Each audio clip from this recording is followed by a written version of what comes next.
Voilà, bonjour à toutes et à tous ceux qui êtes branchés ce soir et à tous ceux qui verront aussi en replay.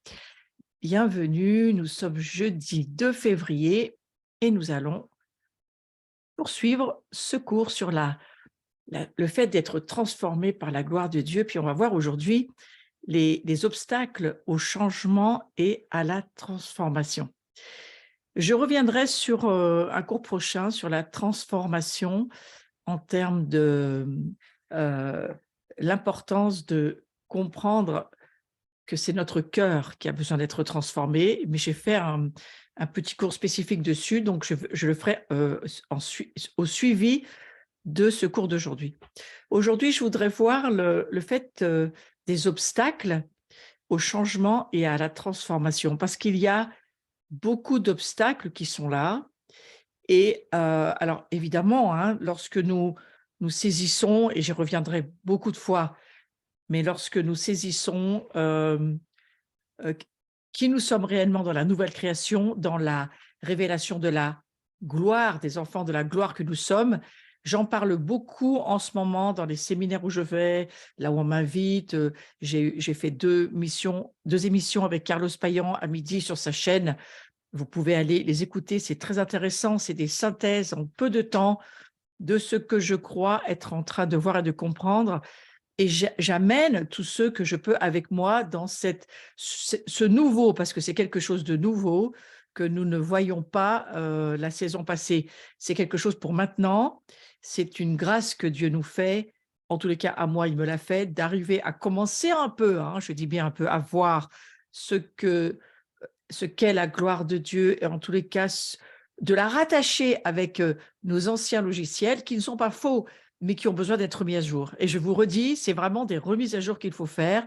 Et cette transformation, elle se fait beaucoup par le fait d'écouter la parole de Dieu d'une façon renouvelée, avec une onction différente, celle de cette saison, et de façon à ce que nous puissions laisser le Saint-Esprit corriger au fond de nous ce qui doit l'être. Donc, il faut avoir une attitude d'ouverture, hein, et de dire, eh bien voilà, je veux accueillir ce que tu veux me dire, puis je veux abandonner peut-être même mes vieilles manières de comprendre, parce qu'il y a d'autres manières aujourd'hui de comprendre que je voudrais recevoir. Ça, c'est l'attitude qu'il nous faut pour évoluer, pour passer de la grâce à la gloire. C'est extrêmement important. Et c'est vrai que je suis moi-même euh, ébloui par ce que je vois aujourd'hui, que je ne voyais pas du tout la saison dernière. Mais ça ne veut pas dire que la parole de Dieu change, non, non, mais elle prend de la profondeur, de la hauteur, de la largeur, elle prend de l'altitude en nous, et comme c'est la révélation qui nous transforme, et que c'est la révélation qui nous aide, revenez au cours précédent, hein, sur on va dire, les dimensions surnaturelles de la gloire. J'ai traité beaucoup de la révélation, j'ai traité beaucoup de la foi, de l'onction. Ce sont des dimensions importantes pour comprendre, en termes de, par ma foi, voir ce que Dieu essaye de me faire voir de lui. Parce que tout cela n'a rien de cérébral, et je le redis, nous ne pouvons pas voir le royaume de Dieu avec une compréhension humaine, intellectuelle, charnelle en termes d'humanité. Dieu est bien au-delà de notre humanité, et donc cette nouvelle création, cette recréation que nous sommes, elle a justement cette faculté extraordinaire. Elle a cette faculté de pouvoir naître d'en haut, et donc nous recevons la foi pour voir. Nous recevons la foi pour agir, nous recevons une nouvelle, de nouvelles facultés que Dieu nous donne, et qui aujourd'hui continuent. Ça, c'est pas que ça n'a pas commencé, bien sûr que ça a commencé, hein. Nous avons commencé notre transformation de la chenille au papillon depuis que nous sommes nés à nouveau. Mais vous savez, on peut être né à nouveau et avoir vécu très peu de transformation en quelques années, et on peut être né à nouveau il y a quelques mois et avoir fait des années-lumière de distance, simplement parce qu'on s'est beaucoup laissé faire par la gloire très vite. Donc voilà, il y a beaucoup d'espérance, en tous les cas pour nous, à rentrer et à nous laisser continuellement transformer, hein, la nouvelle création que nous sommes. Les choses anciennes sont en train de passer, mais elles sont vraiment passées. Et les choses nouvelles, elles sont en train d'arriver. Mais en fait, elles nous transforment pour nous amener à devenir ce que nous sommes déjà dans le cœur de Dieu et dans les cieux. Nous le sommes déjà, mais sur la terre, nous devons arriver à nous réaligner et à laisser l'humanité dans laquelle nous sommes, justement, le vivre. Alors, il y a des obstacles, on va le voir, et les obstacles au changement et à la transformation, il y en a plusieurs. Alors, il y en a énormément, vous comprenez bien. Moi, j'en ai mis simplement quelques-uns, mais ça sera peut-être à vous de voir les vôtres. Euh, donc, il y a bien entendu la peur, hein. La peur, c'est l'ennemi de tout changement. C'est d'ailleurs la première émotion que va ressentir Ève et puis ensuite Adam. Tous les deux, ils vont avoir en même temps, ils vont avoir peur. Dès que nous perdons la connexion avec la gloire de Dieu, dès que nous perdons la relation avec Dieu et donc sa gloire, nous avons peur. Donc, vous voyez que chaque fois que la peur commence à venir frapper à notre porte et parfois s'y installer, bien moi, je crois que ça veut dire on s'est éloigné de la gloire de Dieu et qu'il faut réapprendre à re-rentrer dedans. Tous ces cours, ces formations, j'y travaille beaucoup, je suis immergée dans ce sujet et donc je commence à avoir un certain nombre de possibilités d'expliquer ce que je vois par la foi. Donc ça va venir, hein. Mais je veux rattacher cette notion de la gloire à cette notion des obstacles au changement, à la transformation, parce qu'il est bien question là de la gloire de Dieu, hein. Donc la peur, c'est un ennemi du changement. Le fait d'être passif, inactif, ça bloque ça aussi, hein. Vous savez, quand on arrête sur image, et puis voilà, on est bloqué sur peut-être la saison passée, on est bloqué à cause d'une blessure, on est bloqué parce que bon, on en a marre, on n'avance plus, voilà, simplement qu'on n'a plus envie de rien faire. On devient passif, peut-être aussi parce que les circonstances de notre vie, de notre communauté, là où nous allons essayer de vivre notre foi, ça ne fonctionne pas, ce n'est pas évident. Il y a des tas de raisons d'être passif et inactif. Tout ce dont moi je vous parle, ça n'a rien à voir avec ni des accusations, ni des condamnations, parce que je ferai l'œuvre du malin. Donc, ce n'est pas ce que je veux faire sur ce cours. Je veux simplement vous dire qu'il faut nous laisser être convaincus par le Saint-Esprit. Lui, il nous convainc de tout ce qui ne va pas, du péché, c'est-à-dire tout ce qui est décalé, tout ce qui n'est pas centré avec Dieu, tout ce qui nous éloigne de la gloire. Il veut absolument que nous ne perdions pas la connexion avec Dieu le Père, le Fils, le Saint-Esprit, donc avec la gloire. Et pour ne pas perdre cette connexion, il faut veiller sur nous. Nous sommes des guetteurs, des veilleurs, nous préparons nos vies, déjà les nôtres, ensuite nous préparons pour aider les autres en même temps, hein, c'est en même temps, en s'aidant nous-mêmes, on en aidera des tas d'autres, hein. Donc voilà, soyons attentifs à cela. Il y a la peur, il y a le passif, hein, l'inaction, l'inactivité, et puis il y a aussi l'action qui attire l'action et produit le changement et la transformation. Et vous voyez, cette action qui va faire que plus on va agir, plus on va avoir envie d'agir et plus le changement se fera parce qu'on va prendre l'habitude d'agir et de laisser les choses se faire. Donc là, il ne s'agit pas d'obstacle, mais de changement à la transformation. Et il se peut que certains traits de caractère et de comportement en nous bloquent on va dire, ce processus de transformation. Et alors, on va voir quelques obstacles à éviter, des choses auxquelles il nous faut faire vraiment attention. Je veux juste les nommer dans le temps présent pour que chacun puisse laisser le Saint-Esprit le convaincre, hein. Et je redis, il n'est pas nullement question d'accusation, il est question de conviction qui nous amènera à la repentance et au changement et à avoir des fruits. C'est ça le but. Donc, remets-moi le visuel, merci, je vais aller dessus. Donc, on va lire 1 Samuel 15, 23, c'était bien le visuel.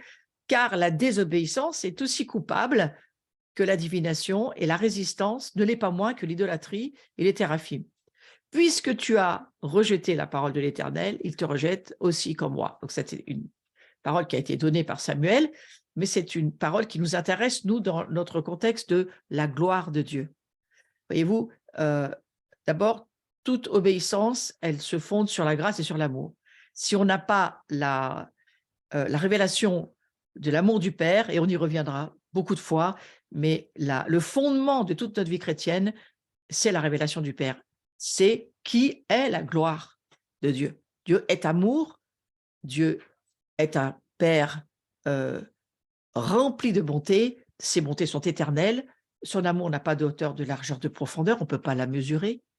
Et cet amour que nous recevons lorsque nous nous mettons en relation, en connexion avec notre Père, lorsque nous accueillons Jésus dans notre vie, le Saint-Esprit vient, et le Saint-Esprit, c'est lui qui va commencer à faire ce travail de nous mettre en relation avec le vrai amour. Parce que, voyez-vous, l'homme charnel, on va dire le corps ancien, que nous étions le vieil homme, appelez ça comme vous voulez, c'est la même chose. Le vieil homme, l'homme charnel, l'homme, quand je dis l'homme, c'est l'homme et la femme, bien sûr, hein, je le dis pour les deux. Cet être ancien, ce vieil homme ou cette vieille femme ne peuvent pas connaître d'eux-mêmes l'amour de Dieu. Non, ils connaissent l'amour éros, c'est sûr, l'homme naturel comme l'animal, l'amour philéo, c'est-à-dire l'amitié, oui, ça c'est possible. Mon chat, je sais qu'il a un amour philéo pour moi, il a vraiment de l'amitié pour moi, hein, et moi j'en ai aussi pour lui. Mais l'amour agapé, l'amour de Dieu, l'homme, la vieille nature ne peut pas la connaître puisqu'elle est séparée de Dieu, elle est séparée de la gloire de Dieu. La gloire de Dieu, elle a une immense responsabilité, un immense champ d'action pour nous, c'est qu'elle nous met en relation avec l'amour de Dieu agapé. Et c'est uniquement à partir de là que cet amour-là va nous donner envie d'obéir, parce qu'on obéit par amour. Si, on va y revenir après, mais si on obéit par légalisme, cette obéissance-là n'a pas du tout de valeur dans le cœur de Dieu, puis dans le nôtre aussi. Hein, ça. Donc, la désobéissance, le fait que nous désobéissions à Dieu, regardez, c'est extrêmement lourd, hein, ce verset. C'est le verset que j'utilise lorsque je traite de la sorcellerie. Parce que la désobéissance, elle est aussi coupable, elle est comme, elle est, il n'y a même pas le comme dans l'hébreu, elle est comme la divination, et la résistance, elle est comme l'idolâtrie. Vous voyez, le fait de rejeter Dieu, la gloire de Dieu, l'amour de Dieu, la relation avec Dieu, va faire qu'à un moment donné, Dieu va rejeter le roi à qui il s'adresse là. Mais je ne voudrais pas qu'on parte sur le contexte. Je veux juste qu'on comprenne que c'est quoi la rébellion? La rébellion, c'est simplement le fait de résister à l'autorité divine. C'est d'être indépendant de Dieu, mais dépendant de l'homme charnel, de l'homme animal, de l'homme qui a une âme, mais dont l'esprit est mort. Et si notre esprit est vivant et que nous mettons à désobéir, ce qui était leur cas là, c'est là où ça devient très compliqué parce qu'on résiste à l'autorité divine. Et être rebelle, ça veut dire que on rejette l'instruction, on rejette la discipline, on rejette l'enseignement, on rejette la correction et on refuse d'obéir à Dieu et aux représentants de son autorité sur la terre. Donc aux yeux de Dieu, la rébellion, c'est très grave. En fait, c'est une forme de sorcellerie ou de divination. Comprenons-le comme étant le contrôle de l'homme par l'homme sur l'homme.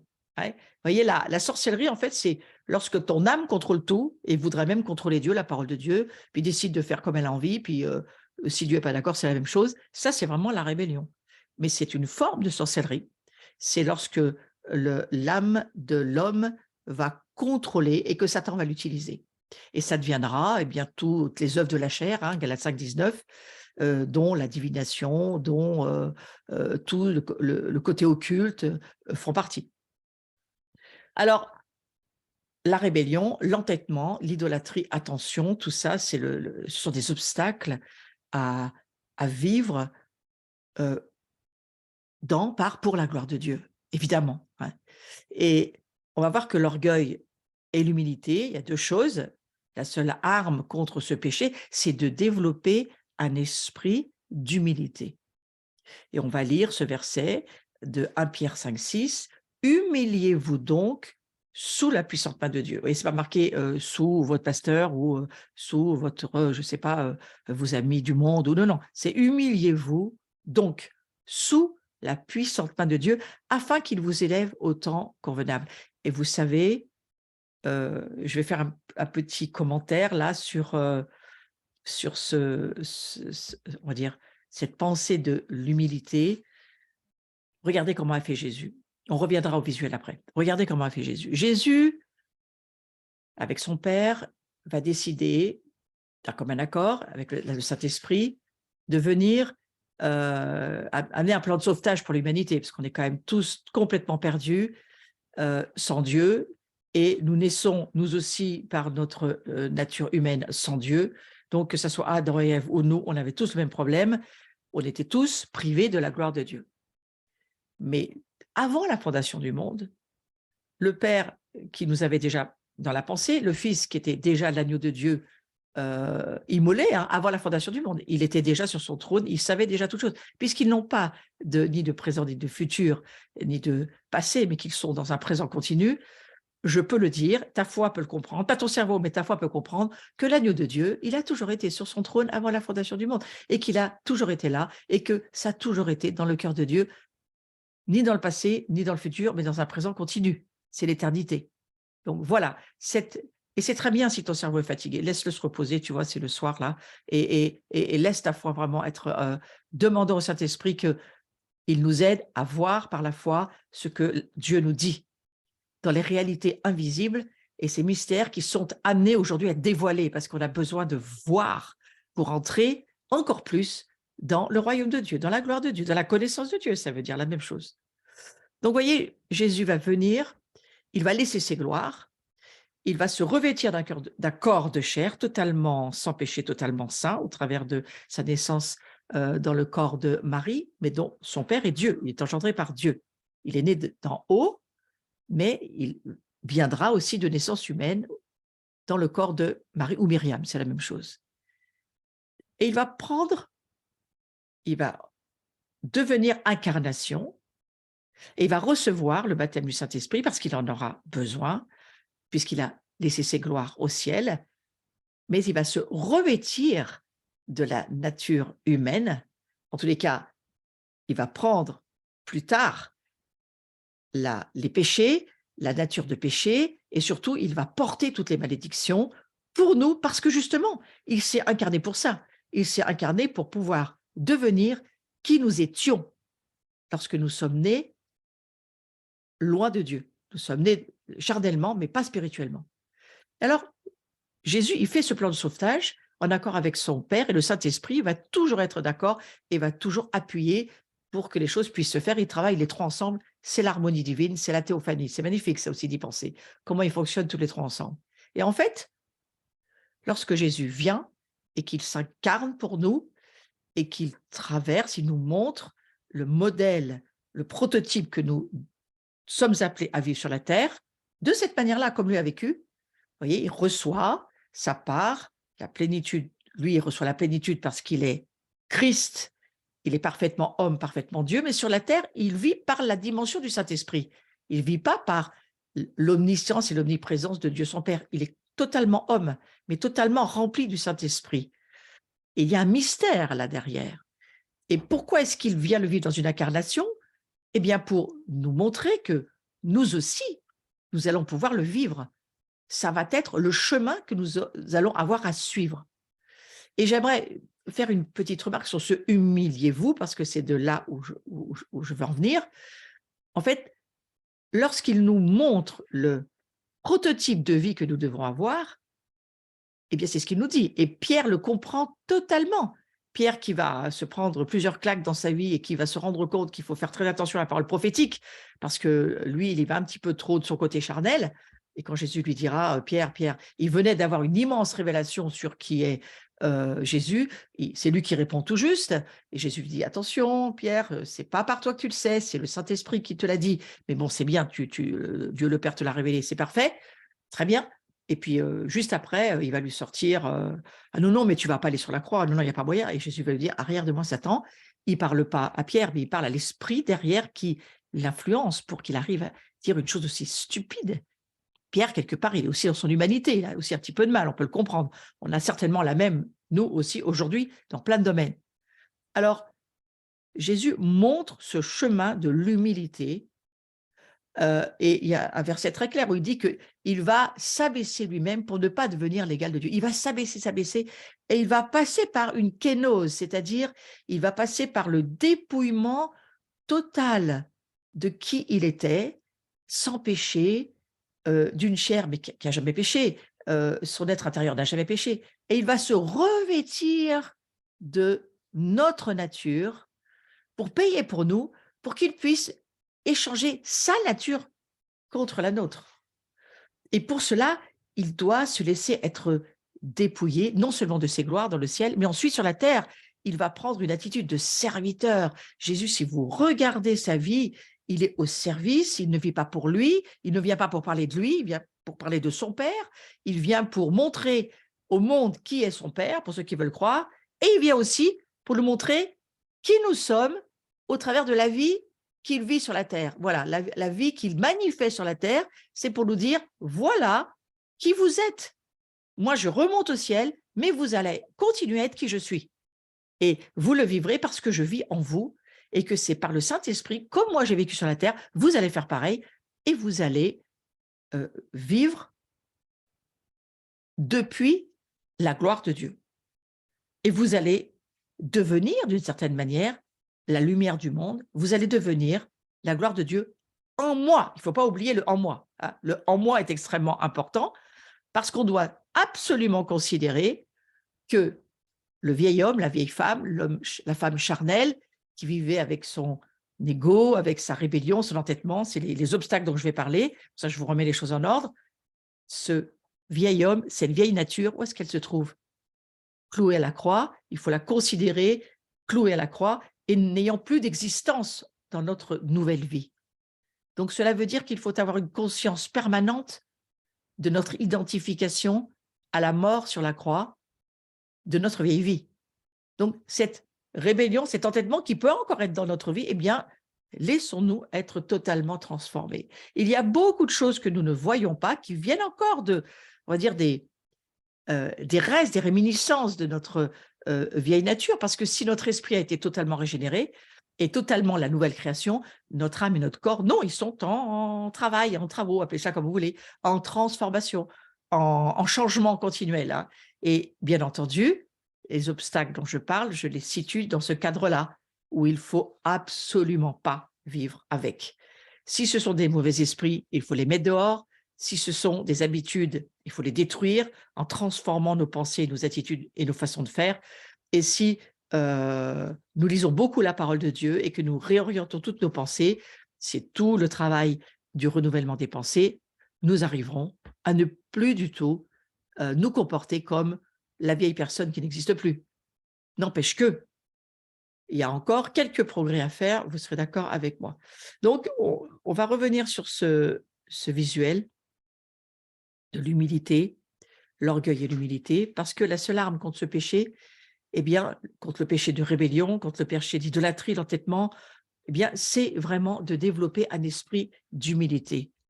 Et j'ai mis, je vais essayer de les lire sur les visuels, j'ai mis quelques petites phrases que j'ai bien aimées. Je les ai choisies pour nous, alors je vais quand même les lire. J'ai bien aimé ce verset, enfin, c'est pas un verset, mais c'est on va dire, une phrase à propos qui dit ceci: « Là où l'humilité passe, l'orgueil trépasse. » Ouf! Ça, c'est vraiment important.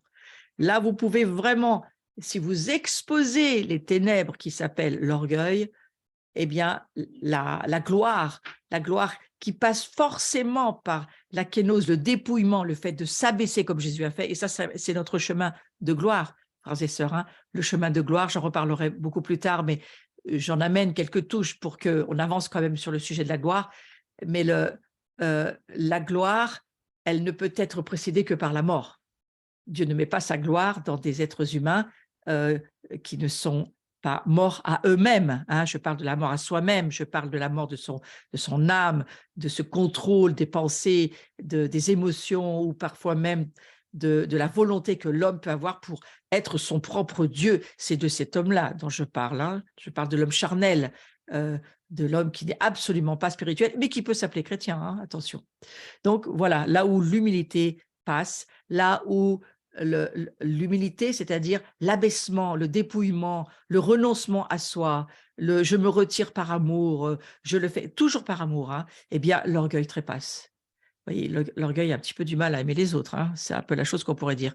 Et bien souvent, c'est en cédant de la souffrance que la grâce transforme en humilité l'orgueil. Et c'est aussi pour ça que toutes les souffrances que nous traversons, les épreuves que nous traversons, ce n'est pas Dieu qui nous les donne pour la plupart, c'est Satan, on est bien d'accord. Dieu n'amène pas de maladie, Dieu n'amène pas les souffrances de ce monde. Non, bien sûr que non. Mais il y a un certain nombre d'épreuves et de souffrances que nous traversons. on a aussi nos responsabilités, et puis d'autres, on n'a absolument pas de responsabilité, il faut les traverser, un peu comme Job. Mais il y a une chose qui doit toujours nous tenir dans cette saison, c'est de nous dire, toutes ces souffrances, toutes ces afflictions vont servir au futur poids de gloire dans ma vie. Et si vous pensez comme ça, vous allez tout pouvoir traverser. Parce que c'est, j'y reviendrai, j'ai pas les versets sous les yeux, mais c'est très clair dans la parole de Dieu que, alors que nous allons vivre de légères afflictions, c'est clair, mais comme le dira l'apôtre Paul, c'est le moyen que Dieu utilisera, sans qu'il en soit forcément la source, hein, mais c'est le moyen que Dieu utilisera pour que justement, en s'aidant de la souffrance, la grâce transforme l'humilité en orgueil. Et alors, là, vous allez voir la gloire arriver. Ça, je peux vous le dire. Donc, je vais lire le troisième visuel. Nous devons porter l'humilité comme une ceinture à nos reins pour être préservés de toute forme d'orgueil. Ah oui, ça c'est quelque chose qu'il faut porter comme une ceinture, c'est-à-dire que tout notre vêtement, notre revêtement glorieux, le revêtement de gloire que Dieu met sur nous par cette nouvelle création que nous sommes et que nous sommes en train de devenir dans notre incarnation, cette nouvelle créature que nous sommes en Christ, bien sûr, tout ce vêtement glorieux, toute notre identité, je vais dire ça comme ça, elle tient par la ceinture de la vérité, ouais, mais c'est l'humilité qui la tient. Et vous voyez, c'est aussi pour ça, pourquoi est-ce que Jésus a eu besoin de vivre cette horrible souffrance? D'accord, il fallait qu'il paye les péchés, il fallait faire justice. Il était d'accord, il a dit d'accord. Il a essayé de contourner 3 fois, de dire: «Est-ce que vraiment je passe par la crucifixion?» C'est pas un péché de poser des questions. Il était parfaitement homme, il avait vraiment besoin de converser avec son père. Son père lui dit: «Oui, mon fils, il faut passer par là». C'est pas Jésus qu'on avait besoin. Entendez-moi bien, c'est nous qui en avions besoin. Donc lui, il est mort pour que nous n'ayons pas à mourir, pour sauver le monde. Jésus suffit, ne mourrez pas pour les autres, c'est pas la peine, hein. Jésus, il l'a déjà fait. Mais il l'a fait pour nous, parce que lui, il le méritait pas. Il l'a fait parce qu'il a accepté de prendre le poids de toutes les malédictions et d'affronter cette mort pour que nous, aujourd'hui, les chrétiens, ceux qui croyons en Jésus-Christ, nous ne mourrons plus. Il n'y a plus de mort spirituelle, ni dans le présent temps, ni dans l'éternité pour nous, à partir du moment où nous acceptons Jésus dans notre vie, et c'est aussi pour ça que nous avons un fardeau pour ce monde qui n'est pas sauvé, à partir du moment où nous acceptons Jésus, eh bien, voyez-vous, nous sommes entrés dans la gloire de Dieu. C'est pour cette gloire que Jésus est mort. C'est pour que nous puissions entrer dans l'éternité du salut dès maintenant. Et je vous redis, oui, le corps physique que nous sommes disparaîtra. Si Jésus ne revient pas avant, c'est sûr qu'il disparaîtra et c'est peut-être une bonne chose arrivé à un certain stade. Mais quoi qu'il en soit, nous sommes déjà dans l'éternité. Nous le sommes déjà. Donc c'était pour que nous ne puissions plus jamais être séparés de la gloire de Dieu. Aujourd'hui, nous pouvons dire d'une certaine manière que nous ne serons plus jamais séparés de la gloire de Dieu. Simplement, nous en avons une part qui va grandir à mesure de là où nous en sommes, de notre proximité avec le cœur de Dieu, le cœur du Père, avec la Jésus, la proximité de vie avec la conscience du Saint-Esprit en nous. Parce que par contre, le Saint-Esprit, lui, il a une proximité, il vit en nous. Mais il peut vivre en nous sans qu'on en ait la conscience. Donc, voilà, il faut savoir ces choses, mais se dire que Jésus a vraiment tout fait et il est devenu malédiction et il a accepté. Il a dit à son père: «Bon, d'accord, d'accord, je vais le vivre pour eux, pour qu'ils puissent retrouver la gloire de Dieu». Je ne sais pas si on mesure l'intensité de ce moment très difficile qu'a dû traverser Jésus, mais de l'incroyable espérance qu'il portait dans son cœur avec son Père, de voir tous ceux qui croiront en lui revenir dans la gloire, retrouver cette gloire et pouvoir la vivre vraiment. Alors voilà, on va revenir au visuel parce que je trouve intéressant de lire le dernier. L'humilité, c'est la qualité de ceux qui réussissent discrètement. L'orgueil est le défaut de ceux qui échouent lamentablement. Donc vous voyez, il y a une discrétion, je crois, dans la gloire, à tel point que Jésus dira qu'il cache sa gloire. Il la cache. Il n'a pas besoin de s'exposer, de se montrer comme le diable essaye de le faire, lui, avec toutes ses œuvres mauvaises. Dieu, il a juste besoin d'être. Et nous aussi, nous avons juste besoin d'être, vous voyez, d'être dans la certitude de qui nous sommes. Et si nous avons la certitude de qui nous sommes, Christ en nous, la gloire, les enfants de la gloire, et que nous connaissons en termes d'expérience de plus en plus Dieu, Jésus, qui il est, ce qu'il a fait, qui il est vraiment, là où il se trouve aujourd'hui, ce qu'il a réalisé pour nous. Il est devenu le dernier Adam, mais aussi il est devenu le premier-né d'une nouvelle création, nous dit l'Écriture, premier-né de tous les justes. Il ouvre un chemin, un accès de nouveau à la gloire de Dieu dans les cieux, dans laquelle il nous emmène avec lui. Donc nous sommes dans la gloire par le fait que Christ nous amène dans le cœur de son Père, et puis nous sommes revêtus aussi de cette gloire, puisque Christ est en nous, mais nous sommes aussi en lui. Vous voyez, c'est extraordinaire d'y penser quand même. Il y a quelque chose qui nous éblouit, de nous dire plus personne ne peut nous empêcher aujourd'hui d'être les fils et les filles de la gloire de Dieu. Personne. Et je crois que plus nous le verrons, plus nous y entrerons comme Jésus l'a dit à Nicodème. Nicodème, laisse ton cerveau, laisse-moi te dire quelque chose que tu ne peux pas comprendre dans ton humanité, mais que tu peux peut-être accueillir si tu veux bien sortir de toutes ces pensées qui t'habitent et qui forgent en toi un homme légaliste pour devenir un homme qui voit les choses qui n'existent pas comme existantes et qui peuvent manifester, parce que la foi, c'est la manifestation de ce qu'on ne voit pas. Commencez à manifester. Regardez vous-même, vous vivez votre vie chrétienne, vous croyez à certaines choses que les autres ne voient pas et vous les vivez. Lorsque nous prenons, par exemple, le repas du Seigneur, le monde peut nous regarder, ben nous le faisons, nous manifestons ce en quoi nous croyons, et c'est pour ça que je comprends beaucoup mieux le verset de Jean 6 qui dit que celui qui mange et qui boit de mon corps, je demeure en lui, il demeure en moi.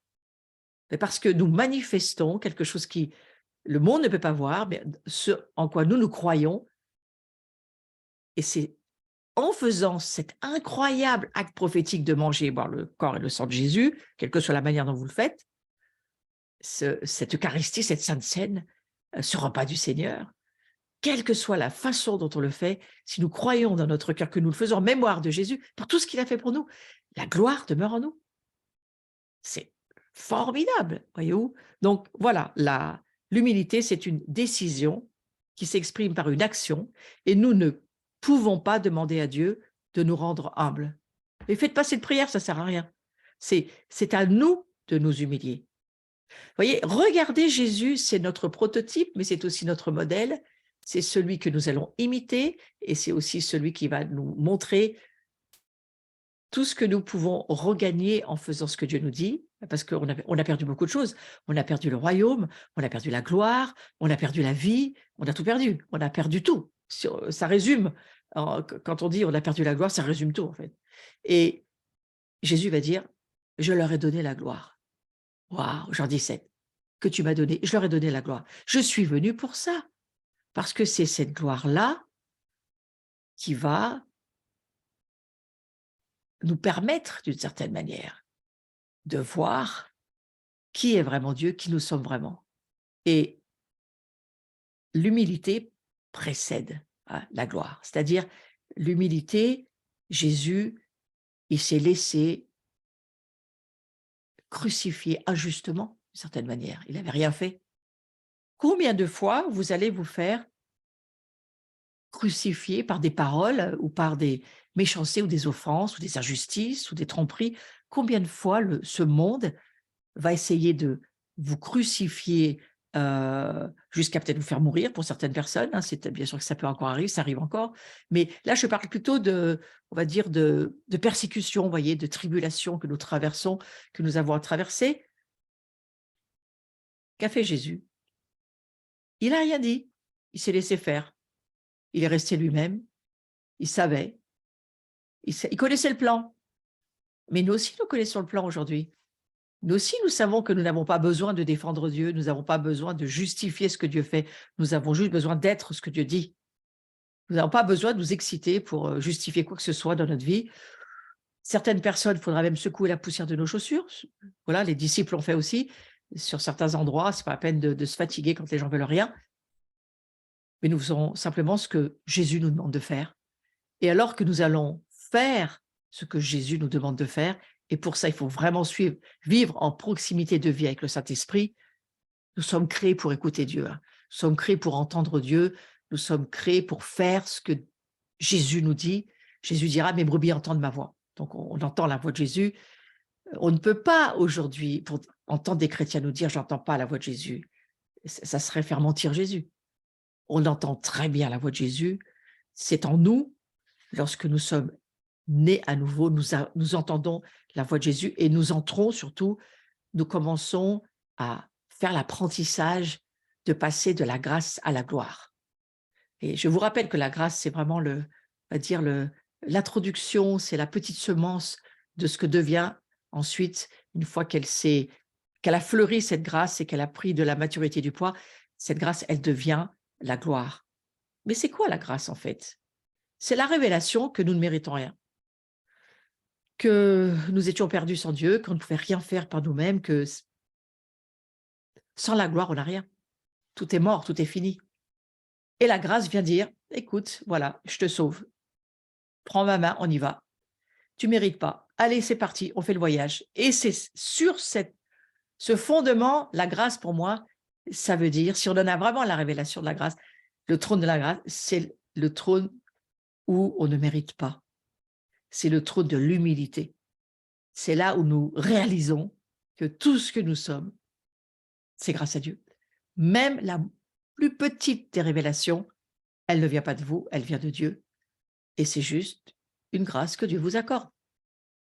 Regardez tous les dons que Dieu nous donne. Dons, ça veut dire que on n'y est pour rien, c'est un cadeau. Hein. Toute notre vie dans la gloire, c'est une affaire de grâce. Mais la grâce, c'est vraiment le fait de voir l'amour de Dieu. C'est là où on voit l'amour de Dieu pour nous. On mérite pas, on méritait la mort. Ben non, il vient nous sauver. Il vient nous dire, il n'y a pas moyen. Pas moyen, vous êtes mes enfants. Je vous sauve. J'ai un plan de sauvetage et il est vraiment, vraiment sécure. Parce qu'avec Jésus, il n'y a pas de problème.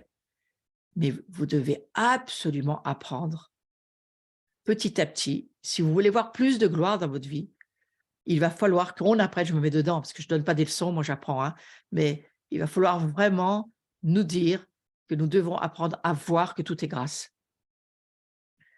Et que c'est le chemin de la pauvreté en termes de se sentir pauvre en nous-mêmes. J'ai déjà prêché que le royaume de Dieu, c'est la prospérité, donc ne me faites pas dire ce que je n'ai pas dit. Le chemin de la pauvreté en nous-mêmes, c'est la première béatitude. Ceux qui savent qu'ils n'ont rien en eux-mêmes qui peut aider Dieu. C'est ça la pauvreté. Hein, heureux les pauvres. Bénédiction sur ceux qui savent, qui sont humbles, ils sont petits, et ils étaient rien, des vases de terre amenés à vivre dans un enfer éternel, loin de la gloire de Dieu, si Jésus n'était pas venu nous sauver, vivre un plan de sauvetage extrêmement douloureux, mais qui pour aujourd'hui nous rappelle que nous aussi, sur la terre, la gloire que Dieu nous donne, c'est pas pour briller, frères et sœurs, c'est pour traverser nos souffrances, traverser nos épreuves, traverser les moments de joie. Il y en a, mais il y a aussi beaucoup de moments de peine. Il y a un faux évangile qui vous dit que tout ira toujours bien. C'est complètement faux. C'est pas du tout le modèle que nous montre Jésus. Par contre, oui, quand Jésus revient, le royaume arrive, et là, c'est totalement autre chose. Mais là, nous vivons tous ce dépouillement. Jésus est venu nous montrer le chemin de la kénose, c'est-à-dire du dépouillement, lui aussi, pour nous dire tel maître, tel fils, telle fille. tel frère, parce qu'on pourrait l'appeler comme ça aussi Jésus, tel frère, c'est un ami Jésus. Mais c'est aussi un maître. C'est aussi le grand Dieu tout-puissant, majestueux dans les cieux, disait l'Apocalypse. Et c'est ce Jésus-là aujourd'hui qui nous dit, prends ta croix. Il dit pas, ah, je vais porter ta croix et puis suis-moi. Ah, non, il dit pas ça. Il dit, prends ta croix. La croix, ça va être toute ton identification dans le fait de considérer ton ancienne vie, ta vie charnelle, comme morte avec moi, parce que la chair est chère et vaut rien. Et pour cela, vous avez énormément d'enseignements sur ce sujet, toujours excellent, sur ma chaîne YouTube. Allez les écouter, c'est gratuit. Vous pouvez vraiment vous laisser être enseigné sur l'identité en Christ en termes de nature. J'ai beaucoup d'enseignements là-dessus. C'est facile d'y aller. Mais attention, aujourd'hui, c'est pas que ça. C'est aussi pour nous dire, identifie-toi à ma résurrection. Et chaque fois que tu vas traverser les souffrances et les douleurs sans trop rien dire, en acceptant que ça va être formateur pour toi, en acceptant que ça va t'apprendre quelque chose. Lorsque tu souffres pour mon nom, pour la foi, pour le royaume, pour moi, eh bien, sache qu'il y a un point de gloire qui t'attend. Parce que c'est pour la gloire que Jésus a traversé la croix. Et nous, c'est la même chose. Et reportez-vous à tous les enseignements sur la gloire de la croix. C'est pour nous conduire à la gloire que Jésus est passé par la croix. Et nous aussi, nous y marchons sur ce chemin de la gloire de Dieu. Donc vous voyez, en nous humiliant, en nous abaissant, Jésus a fait exactement la même chose. Il s'est humilié lui-même. Il n'a pas dit « Père, humilie-moi ». Non, non. Ok, Père, je vais aller sur cette croix, c'est moi qui vais y aller. Je vais laisser les autres me planter des clous.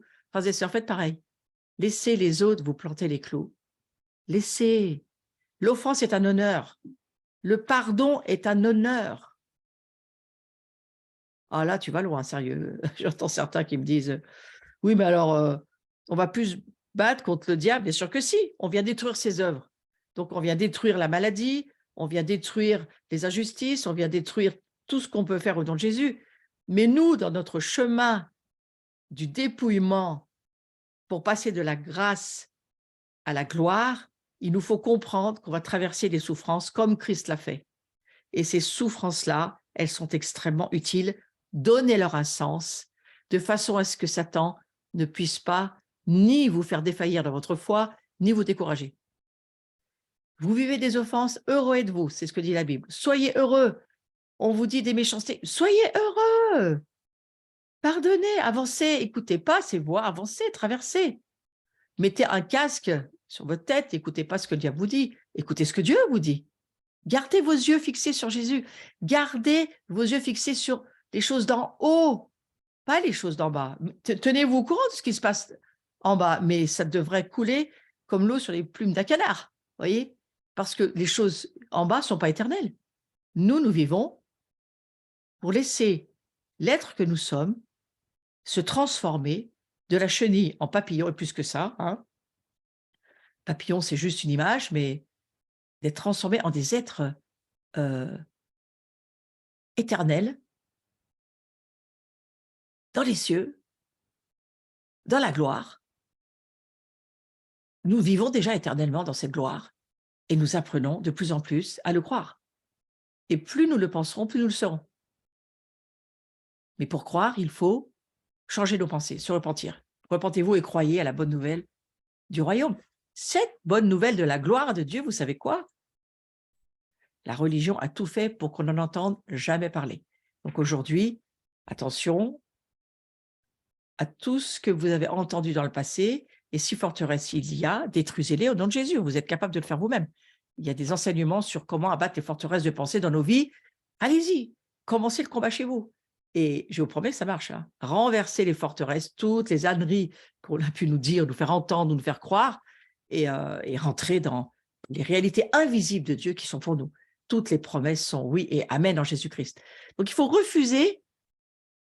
Alors, un autre obstacle, excusez-moi, c'est refuser d'admettre le besoin de changement. Il y a des gens qui disent « Ah, mais moi, je n'ai pas besoin de changer. Oh non, écoutez, voilà. » Alors, le rejet de notre besoin de transformation que Dieu veut faire de notre vie à cause parfois de la douleur que ça provoque pour notre ego, hein. Qui est le premier à refuser de changer? Eh bien, le vieil homme qui n'existe plus, mais qui reviendra à la charge si on voulait bien écouter. Attention à ce que vous écoutez. Attention à ce que vous pensez. Si vous pensez que vous êtes encore ce vieil homme, ah ben, il va revenir. Si vous pensez que vous êtes encore cet ego et que votre âme a encore droit et pignon sur rue pour gouverner, eh bien, vous allez gouverner. Mais ça n'a rien à voir avec Dieu. Ça, c'est vous qui décidez. Vous êtes devenu votre propre Dieu. Attention, l'ego, c'est le premier à refuser de changer. Ça confirme qu'une transformation authentique commence par un ajustement de la pensée et du comportement. Moi, avant de donner cet enseignement sur la gloire, je ne le savais pas, mais Dieu le savait. J'ai passé 2 années, 3 années, 10 années dans ma propre assemblée à enseigner sur l'identité chrétienne, ce que la Bible au moins en dit, voyez, avec une révélation premier degré, mais ce que la Bible en dit. Aujourd'hui, on passe dans un deuxième degré, un niveau glorieux, alléluia, amen, mais il faut bien commencer par quelque chose. Hein. Donc le changement, ça commence par un quelque chose, puis ensuite ça continue. Mais c'est difficile à accomplir un changement sans humilité. Les gens n'aiment pas le changement. Habituez-vous, vous asseyez pas jamais à la même place quand vous allez dans un endroit. Vous faites jamais la même chose. Essayez de changer. Habituez-vous au changement parce que la gloire, c'est un mouvement continu qui change et qui ne refait jamais la même chose. Mais c'est pour ça que quand on veut apprendre, par exemple, à prier pour les malades ou à délivrer les captifs ou à servir Dieu dans sa présence, vous avez remarqué qu'il n'y a pas de protocole de cuisine? Vous avez remarqué qu'il n'y a pas de recette? On ne peut pas suivre une recette et puis faire pareil pour tout le monde. Non, parce que c'est Dieu qui prévoit les choses comme ça. Parce que ce que Dieu voudrait, c'est que vous fassiez l'apprentissage d'écouter sa voix. Vous avez remarqué que la divination, la bonne aventure dans l'Église, ça ne fonctionne pas? Que si on va au prophète pour avoir l'horoscope de demain, ça ne va pas marcher bien longtemps. Parce que ce n'est pas ce que Dieu veut. Ce que Dieu veut, c'est qu'on entende sa voix. Et qu'on soit capable de lire et d'écouter ce qu'il a à nous dire et de l'entendre par nous-mêmes. On est fait pour ça, on est fait pour entendre Dieu. Donc sans humilité, c'est impossible. Il faut vouloir être humble comme un petit enfant. Alors, je ne parle pas dans le côté petit enfant infantile, hein, c'est pas ça que ça veut dire, mais dans le côté fraîcheur, innocence, facilité d'ouverture, sans trop poser de questions, avec un cœur pur, si on peut dire qu'un enfant, un tout petit, en tous les cas, oui, c'est possible qu'il ait un cœur pur. Donc, je vais essayer de lire mon visuel, voilà, et de le lire avec vous. J'ai trouvé intéressant. Quelquefois, ouvrir la main peut paraître insurmontable. J'ai trouvé cette image énorme, souvenez-vous-en. Surtout quand on fait l'offrande aussi. Mais voyez, votre ego, là, aïe, aïe, aïe, aïe, aïe, aïe. Laissez tomber quelque chose auquel on tient, son ego, pour prendre, regardez bien la main au-dessus de la racine auquel est accrochée la main droite de notre cher homme en difficulté, qui est bien dans son humanité, dans sa vieille vie, et qui n'a pas décidé de refuser d'écouter son âme, ni même son moi, son ego, son qui je suis moi, quand même, je suis moi, quoi. Je ne peux pas lâcher quand même ma vie comme ça. Et la main de Dieu qui est tendue au-dessus, eh bien, là, il n'a pas le choix. Il va falloir qu'il lâche son ego pour prendre la main de Dieu. J'ai trouvé cette image énorme. Elle m'a énormément parlé. Mes amis, apprenez, vous aussi, à lâcher. Et dans la gloire, vous allez voir, je vais beaucoup en reparler. Ça fait partie du dépouillement, ça fait partie du chemin d'abandonner les choses. Dieu nous apprend de plus en plus à abandonner les choses. Alors ça commence tout doucement parce que Dieu ne fait pas d'électrochoc, c'est pas ça qu'il fait. Il va doucement, il est pédagogue, il a une manière de nous instruire, il prend son temps avec nous selon notre caractère. Il est très, très équitable avec tout ce qu'il fait, avec chacun. Mais il y a un moment donné où il nous demandera de faire que notre ego, vraiment, il cesse de vouloir gouverner notre vie. Voilà. Et puis à droite, j'ai mis pas mal de choses comme l'isolement, la critique, le ressentiment, l'orgueil, les plaintes, jalousie, vous voyez. Et en face, isolement, compréhension, critique, pardon, ressentiment, amour, orgueil, gratitude, plainte, tolérance, jalousie, paix, colère, humilité, domination, sagesse, matérialisme, empathie, froideur, unicité, intolérance, etc. Vous voyez, j'ai trouvé intéressant de faire des parallèles et de me dire: «Seigneur, montre-moi dans ma vie, voilà, où est-ce que j'en suis?»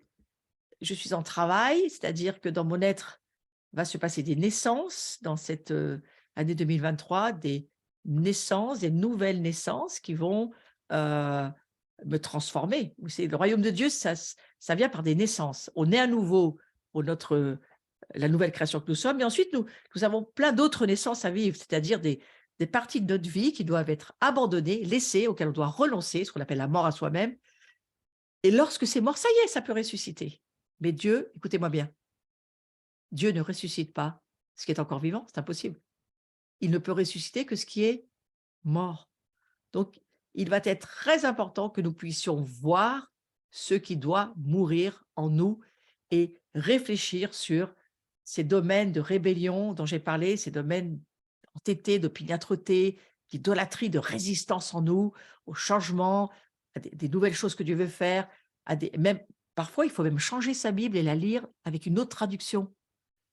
Sortir des habitudes qui nous enferment dans des boîtes, parce que Dieu n'est pas dans une boîte ni dans un livre, il est bien au-delà de ça. Et la rébellion qui dit, «Je le ferai pas», ou l'entêtement qui dit: «Je le ferai, mais comme j'ai envie». Ouh là, oh là là, ça, il faut que ça, ouais, il faut que ça soit lâché pour que Dieu puisse ressusciter en nous qui il est. Mais il s'impose pas, il attend que vous soyez d'accord, il attend que vous puissiez le voir, accepter de voir ce que Dieu vous montre, simplement dans un but. Un peu ce qu'il faisait avec Nicodème, hein. «Nicodème, Nicodème, il faut que tu naisses d'eau et d'esprit. Nicodème, c'est pas ton cerveau, mais ton cœur, faut qu'il voie. Il me connaît pas». Et il y a en nous besoin de cela. Et besoin de laisser l'Esprit Saint nous convaincre de choses qui vont pas, ce qu'on appelle le péché, qui sont pas alignées avec Dieu, qui sont pas dans la volonté de Dieu, des choses qui fonctionnent pas. Pas pour nous condamner, pas pour nous accuser, je redis, mais pour qu'on ait des vraies transformations spirituelles. Et qu'alors que nous allons renoncer à quelque chose, laisser, abandonner la transformation, le mystère va se faire par la puissance du Saint-Esprit. Mais celui qui mesure le cœur, c'est le Seigneur. Et il y a une dernière chose que je ne vais pas aborder aujourd'hui, donc je ne vais pas y aller ce soir, mais je verrai une grosse partie la prochaine fois de un blocage encore sur lequel j'irai et qui me semble encore très important. Là, pour ce soir, je veux juste prier et arrêter le cours là où j'en suis. Souvenez-vous, mes frères et mes sœurs, mes amis qui allaient voir en replay, peut-être vous n'êtes même pas convertis, hein, et vous n'êtes pas nés à nouveau. Vous regardez par hasard, vous dites: «Tiens, qu'est-ce qu'elle raconte?» Moi, ce que j'ai envie de vous dire, c'est que Dieu vous aime. Il a toujours prévu que l'humanité retrouve, revive dans l'atmosphère qui était le sien avant, heu, cette horrible, fracture qui s'est passée à la chute, lorsque Adam et Ève ont désobéi, décidé d'écouter quelqu'un d'autre que Dieu, le diable entre autres, et voilà où nous en sommes aujourd'hui. Mais il y a un plan de secours, de sauvetage magnifique, et sachez que Dieu est un père, qu'il aime chacun. J'ai envie de vous dire, nous sommes les enfants chéris, préférés de Dieu, et nous le sommes tous, chacun individuellement, et nous sommes ses préférés. Donc chacun doit pouvoir dire ce soir: «Je suis le préféré de Dieu», parce que moi je l'ai entendu de Dieu, et ça m'a pas gêné parce que, ben voilà, je vis pas dans le rejet, j'ai pas de difficulté à me comparer aux autres. Je sais que Dieu m'aime. Si vous savez que Dieu vous aime, il y a beaucoup, beaucoup de tous ces esprits démoniaques, qui n'habiteront plus chez vous parce qu'ils ont plus rien à y faire, et vous les vivez plus, ces démons, ils habitent plus chez vous. Mais sachez une chose, Dieu vous aime, même, mais comme un fils chéri. On est chacun ses préférés, voyez? Donc il faut savoir cela, et c'est à partir de la révélation que Dieu nous aime, que nous allons vouloir vraiment grandir dans cette relation extraordinaire de famille que nous avons avec un père qui nous aime, avec une famille qui nous aime, avec des frères, des sœurs, pour lesquels nous sommes heureux, tous ensemble, de vivre cette plénitude de la gloire. Et à partir de là, on se décide à continuer à laisser cette gloire nous transformer, cet amour de Christ, de Dieu en nous, nous transformer, tout simplement parce que nous en voulons plus et que nous ne voulons pas laisser des obstacles en nous qui empêcheraient un plus grand poids de gloire. Voilà, ma prière, c'est ça, c'est que nous acceptions tous de voir combien le Seigneur nous connaît, il veut le meilleur pour nous. Quand il nous demande de lâcher notre ego, notre volonté, de ne pas laisser nos émotions nous diriger, quand il nous demande de penser comme il faut penser, pas comme les pensées qu'on a apprises ou qui viennent de je sais pas où, mais vraiment les pensées dans sa parole, qui sont des pensées de bonté, de grâce, d'amour, des pensées de gloire, parce qu'il veut faire de nous ses enfants de la gloire. Lorsque nous voyons combien Dieu est bon, combien il y a un plan de salut en Jésus-Christ qui nous amène au-delà de notre humanité dans un monde éternel de gloire où nous avons notre place, notre trône, notre siège. Nous avons une maison, une demeure, nous y vivons. C'est là où nous sommes appelés à être continuellement. Frères et sœurs, on en voudra plus. Et on ne sera pas en train de se fatiguer à vouloir essayer de suivre une loi. Non, on va vivre par le Saint-Esprit. Mais le fondement pour toute gloire, c'est de rencontrer la grâce d'abord. Et cette grâce, nous l'avons rencontrée au travers de Jésus-Christ, au travers de la croix, au travers de l'extraordinaire salut, cadeau qu'il nous fait de prendre notre vieille vie pour qu'on n'ait plus besoin de la porter ni de la vivre, pour nous enlever cette tyrannie du péché, pour qu'on ne vienne plus de la poussière, dit de cette nature charnelle insupportable, parce que c'est insupportable cette nature charnelle, mais que nous puissions maintenant vivre de l'Esprit de Dieu, depuis les réalités invisibles que Dieu a mis en réserve pour nous. Et il y a des milliers de promesses qui sont dans les cieux et qui nous attendent et que nous allons et que nous commençons à vivre, parce que je suis bien sûr que chacun de nous, nous avons commencé à vivre dans cette dimension de la gloire et qu'en suivant les principes du royaume, eh bien, voyez-vous, la gloire, elle se multipliera. La gloire se multiplie.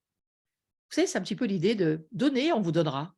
Vous donnez une mesure de quelque chose, Dieu peut multiplier. Si vous la donnez pour Dieu, Dieu multiplie. Si vous donnez rien, vous n'avez rien. La gloire, l'économie du royaume, c'est la multiplication. Alors, frères et sœurs, commencez à voir que vous êtes une part. Nous avons reçu des arts de l'esprit, chacun nous sommes une part de la gloire de Dieu, mis tous ensemble. Oh là là, mais c'est très, très, très puissant. Et alors que nous nous aimons, puisque la substance de l'amour qui est Dieu, la substance du royaume, c'est l'amour et la foi, eh bien, tout cet amour-là va faire que nous sommes le peuple de la gloire de Dieu.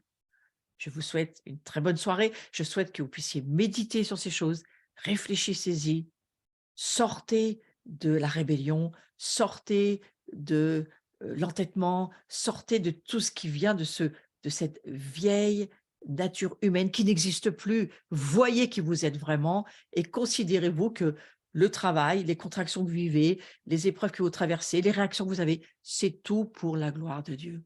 Et ça va changer votre vie, vous allez voir. Je vous souhaite une belle soirée.